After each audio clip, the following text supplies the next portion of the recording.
Prieš 7 metus įvyko pirmasis vilties bėgimas Klaipėdos miesto gatvėmis. Tai solidarumo su onkologiniais ligoniais ir jų artimaisiais renginys. Jis tapo ne tik miesto švente, bet ir mūsų pilietiškumo vėliava.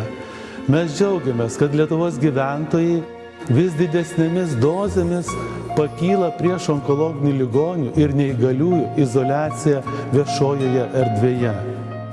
Nors Klaipėdoje gyventojų ženkliai sumažėjo, tačiau dalyvaujančių vilties bėgime skaičius išaugo virš 5000. Deja, šia liga diagnozuojamų ligonių skaičius Lietuvoje kasmet didėja. Praėjusiais metais išaugo iki 18 000. Jų pasveikimui reikalinga visų mūsų parama. Vilties bėgimas tapo priemonė kolektyviniai vilčiai reikšti. Vilties bėgimo renginius organizuoja lietuvių bendruomenės Anglijoje, Australijoje ir Kanadoje, į paramos akcijas įtraukdami vietinius gyventojus. Kadangi onkologinėmis ligomis sergančiųjų skaičius didėja, prie vilties bėgimo projekto prisijungia 7 solidarumo šauklių grupės.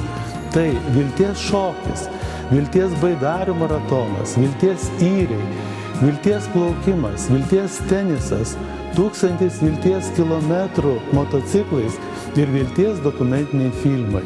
Ypač džiaugiamės, kad į šį solidarumo sąjūdį įsijungs šokių kolektyvai ir šokių mylėtojai, kurios vienis vilties šokis.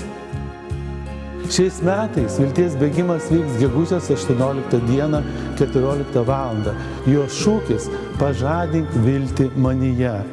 Prašome jūsų, prisijunkite prie šio projekto. Jūsų talentų vienybė ir meilė padovanos ligoniams ir jų artimiesiems didžiausią stebuklą – tikėjimą, viltį ir meilę. Mes tariame jums nuoširdų ačiū už solidarumą. Mes tariame jums ačiū už racionalų ir aktyvų atsiliepimą į vėžio ligos epidemijos protrūkį.